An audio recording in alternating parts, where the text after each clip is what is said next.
Dans cette vidéo, je vais vous montrer comment vous allez pouvoir installer un autre blog sur votre propre blog. En fait, alors l'intérêt, c'est par exemple vous avez envie d'avoir un blog test qui va vous permettre de faire des changements de thème, de trafiquer ou bidouiller votre thème sans influencer votre blog principal. Et si vous êtes satisfait par exemple des modifications, vous allez pouvoir les réutiliser pour mettre sur votre blog normal qui aurait le même thème. Ou alors ça va vous permettre aussi de créer par exemple une zone membre en utilisant le thème OptimizePress. Comme ça d'un côté vous avez votre blog de base et de l'autre côté vous avez même si on reste sur le même blog, vous avez une zone membre que vous allez pouvoir gérer en fait avec un deuxième blog. Donc je vous montre ça en détail. Alors pour commencer, vous allez vous connecter à votre serveur FTP en utilisant le logiciel FileZilla. Donc une fois que vous êtes connecté, vous arrivez en fait sur cette page avec le dossier 3W. Vous cliquez dessus. Donc vous arrivez là dans le dossier, vous avez WP admin, WP content, WP include. Donc ce qu'on va faire, c'est créer un nouveau dossier. Donc vous faites un clic droit, vous cliquez ensuite sur créer un dossier. Là, vous avez cette petite fenêtre qui s'ouvre, créer un dossier. C'est le nom du dossier qui doit être créé. Donc là, moi, je vais créer par exemple un blog test. Donc je vais l'appeler test. Ensuite, je fais OK. Donc là, le dossier est apparu ici. Donc ensuite, vous allez dans le dossier, vous double-cliquez sur le dossier que vous venez de créer. Donc là, dans mon cas, c'est test. Donc j'arrive dedans, j'ai rien. Donc là, ce que je vais faire, c'est que je vais transférer tous les dossiers et les fichiers WordPress que j'ai téléchargés sur mon ordinateur. Donc là, j'ai ouvert le dossier mon blog wordpress.com. Donc,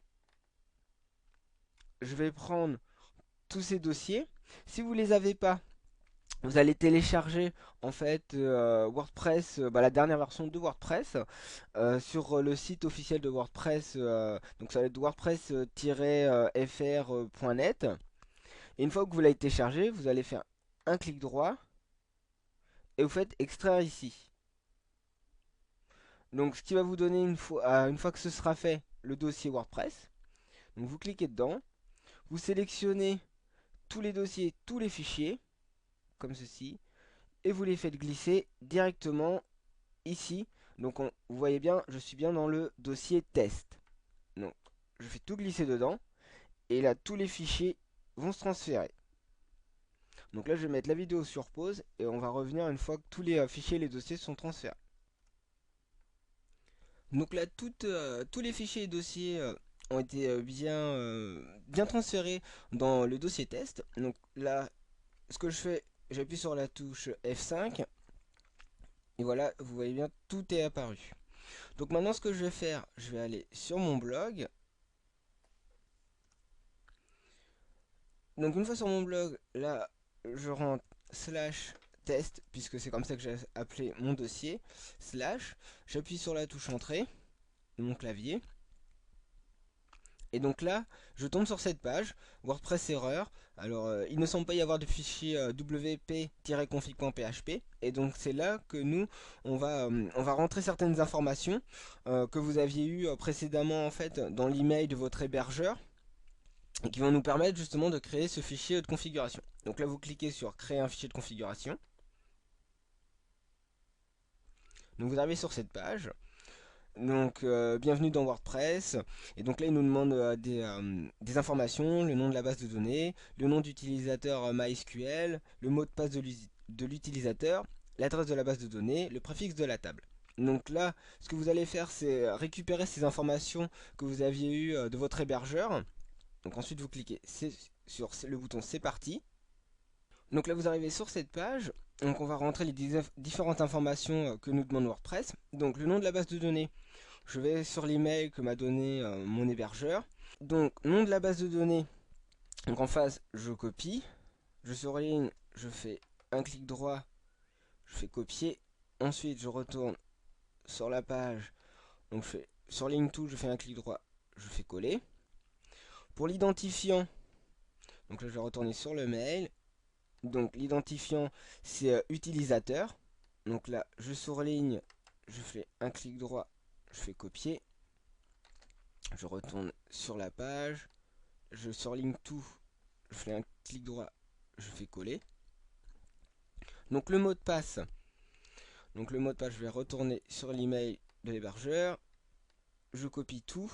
Donc faites toujours attention de bien copier l'ensemble des chiffres et des lettres sans faire d'espace ni devant ni derrière, puisque comme c'est un logiciel, bah, c'est bête et méchant. Si vous prenez en plus des espaces, et ben vous aurez des messages d'erreur. Donc là, vous retournez sur la page, dans mot de passe, vous surlignez tout, vous faites un clic droit, vous collez. Ensuite, adresse de la base de données. Donc là, vous retournez sur le mail de l'hébergeur. Donc c'est l'équivalent de serveur en fait. Donc là, vous prenez ce qu'il y a en face, vous surlignez tout, vous faites un clic droit, vous copiez, vous retournez sur la page, vous surlignez tout, vous faites un clic droit, vous collez. Et ensuite le préfixe des tables, donc là vous allez pouvoir le changer pour pas qu'il efface la table que vous avez déjà créée sur votre premier blog. Donc là par exemple, moi ce que je vais faire, c'est que je vais l'appeler comme ceci. Voilà. Je vous conseille plutôt de faire quelque chose un peu plus compliqué que laisser WP. Ensuite vous cliquez sur envoyer. Ah, donc là vous voyez, et ben on vous prévient par exemple tab préfixe can only contain numbers, letters, underscore. Donc là il me dit en fait que je pouvais pas mettre de trait d'union. Donc je vais recommencer. Et là je vais changer. Je vais enlever le trait d'union. Et je vais cliquer sur envoyer.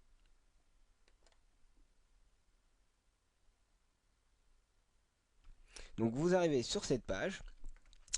C'est parfait, vous avez passé la première partie de l'installation. WordPress peut désormais communiquer avec votre base de données.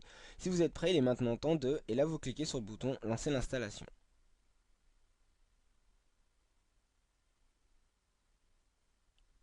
Donc là je vais donner un titre à mon site. Donc ça va être blog test.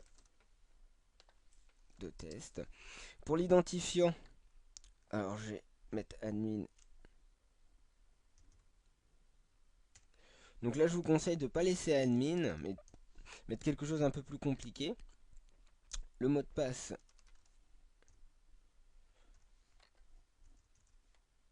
Voilà. Vous le remettez 2 fois.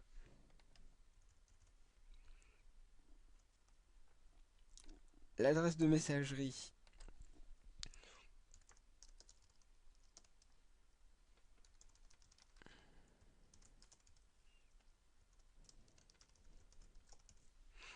Et ensuite, vie privée. Alors là, c'est le cas où je fais un blog test. Bah moi justement, je n'ai pas envie que les moteurs de recherche indexent mon site, donc je vais décocher. Ensuite, vous cliquez sur installer WordPress. Donc vous arrivez sur cette page, quel succès. WordPress est installé, vous attendiez à d'autres étapes. Désolé de vous décevoir. Donc là, il vous redonne votre identifiant et le mot de passe que vous avez choisi. Vous allez retaper tout de suite. Donc là, vous cliquez sur se connecter. Et vous arrivez sur cette page. Donc là, moi, je vais rentrer en admin.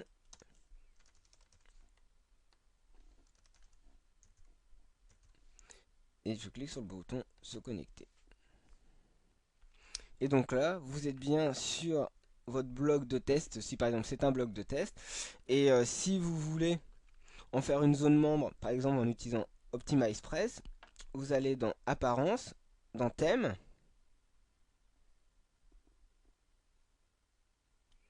Et là, vous cliquerez sur Installer des thèmes, donc sur l'onglet Installer des thèmes. Et vous pourrez utiliser la fonction envoyer. Donc ensuite il vous donnera une page avec parcourir, vous allez rechercher votre thème et ensuite il va pouvoir le télécharger pour le mettre sur votre blog.